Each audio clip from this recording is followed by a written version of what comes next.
the Seton Hall Pirates welcome in the Georgetown Hoyas. Hi everybody from Walsh Gymnasium, my partner David Goss, I'm John Fanta, and David, Georgetown comes into Walsh Gym off a tough loss, but they have won 5 of 6. They've been playing phenomenal. Their best ball of the season, but they can't afford a bad loss right now. RPI sitting right on the bubble for an NCAA tournament bid. This is a must-win game for them. If you take a look at what the Hoyas have done, 3 of the top 10 scorers in the Big East. See Faith Woodard here. That was a dramatic win on their recent surge. A game-tying shot against Providence. And if you look at the conference standings, the Hoyas come in at 6th tonight. At 6, they are a team that could beat anyone and go to a Big East Conference championship or could lose in the first round. They've played so up and down. They need to find some consistency down the stretch here. A strong presence in this conference. Jackson in the corner, and Jaquan Jackson is off to quite a start. 5 early points. Under Coach Bozzella, Seton Hall shot the 3 so well over the last few years. This year, not the same team, but Jackson, Lundberg, Winters are all out there. And with the way this Butler team likes to protect Schickel defensively, there's going to be open 3-point looks. Top of the key now, it's Bailey finding Weaver.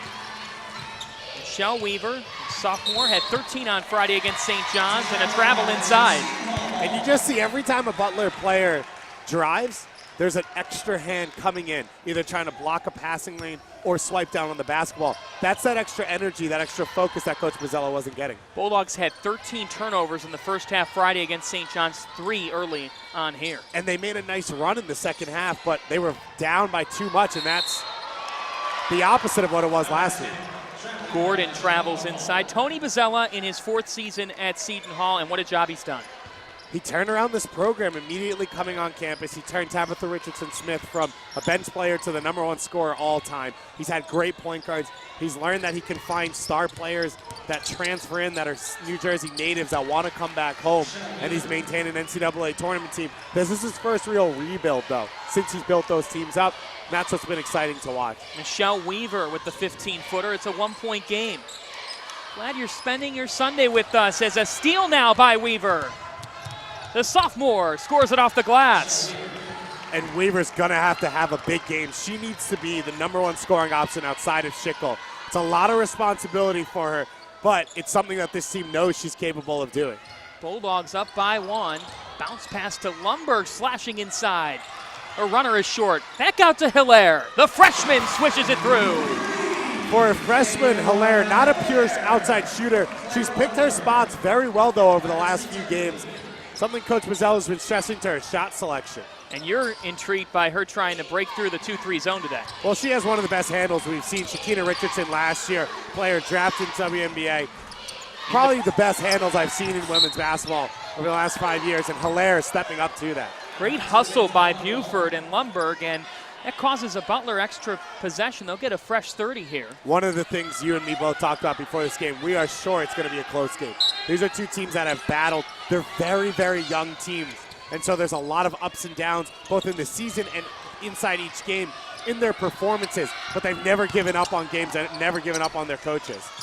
Short jumper by Weaver is short, and the ball belongs to the Pirates. Yeah, if you look at Butler and what they've done, you see Tony Bozzella there. Their last 3 games, all single-digit affairs. A 1-point loss in overtime to Villanova, a 6-point loss to Georgetown, a 7-point loss at St. John's.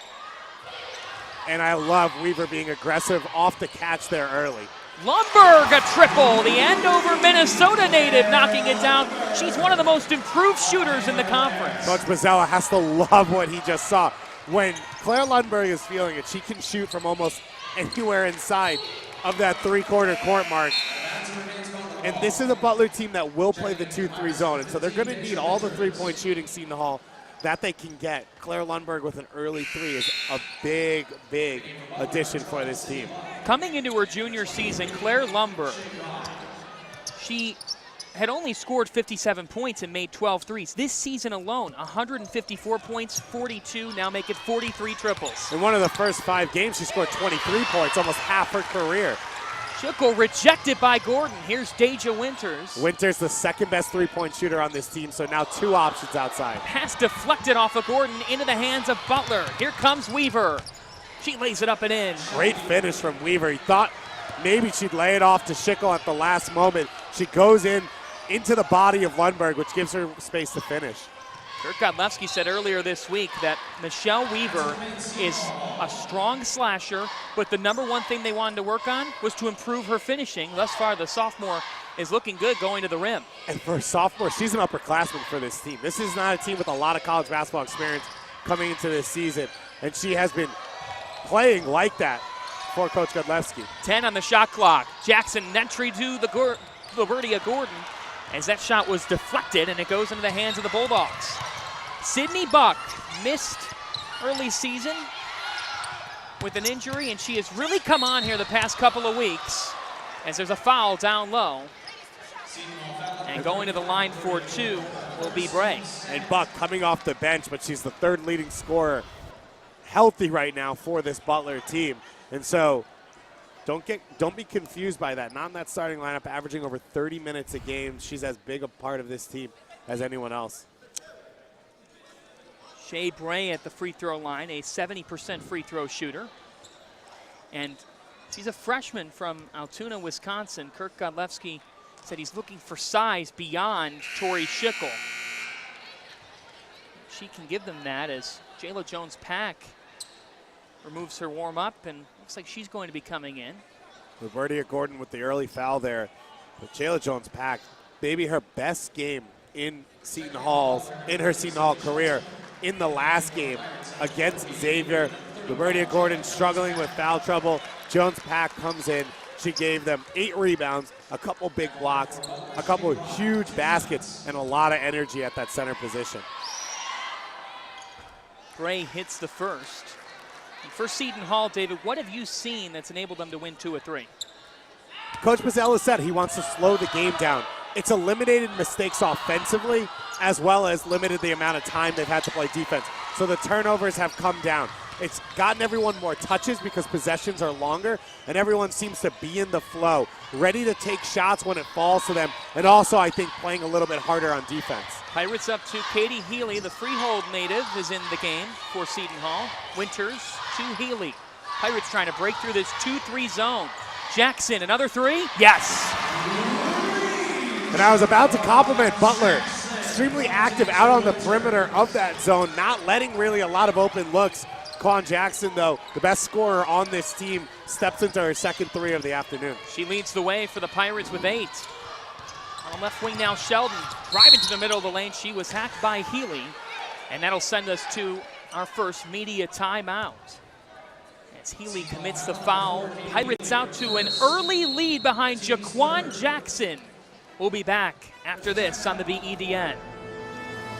To go from 2014, where you guys were able to win the Big East title, to last year, a deflating season, how can you explain the ability to come back this year and bounce back in such an incredible way?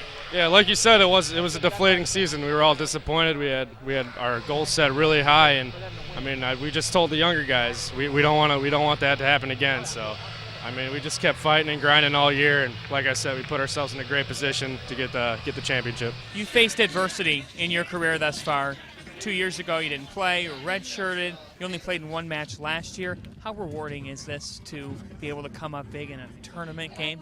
It's huge. I mean, it's everything I've ever wanted. Being with this team and being able to go with them and become the player that I am today, it's great. And just getting a goal like that just makes it even sweeter.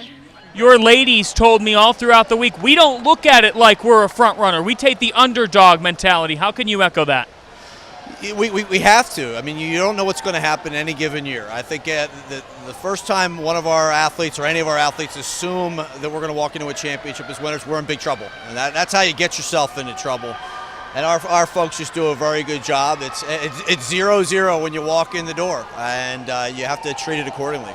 This is your youth versus DePaul's experience. Why do you trust your youth in the second half of this game? I love these girls. They play for each other, and they play with confidence. There's nothing else to say other than I think they believe it, and they're playing that way. Good luck. Thank you.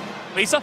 Marquette. You dream of a moment like this. That's what Carolyn Keeger told us during the morning shoot-around for the Golden Eagles. Carolyn, a graduate of Marquette and a former Golden Eagle, great as a player, played from 2002 to 06, but she never appeared in a championship game. And this is the first time she's coaching in one. Her passion is incredible for this university, and she told us this morning how much she is savoring this moment. Now for more on Seton Hall, I'll throw it over to John Fanta. While St. John's is quiet, Seton Hall is loud. You wouldn't expect that after the way the Pirates lost to Creighton last night on a wild pitch on an intentional walk. But before this game today, the Hall was dancing in the locker room, playing some games as well. This senior-laden team, their experience is paying off, and Coach Rob Shepard said this team has a lot of resolve. The Pirates are very light on their feet. We'll see how that translates this afternoon. Back upstairs to Pat O'Keefe. Thank you, John. This team's looking to snap out of a losing skid, John.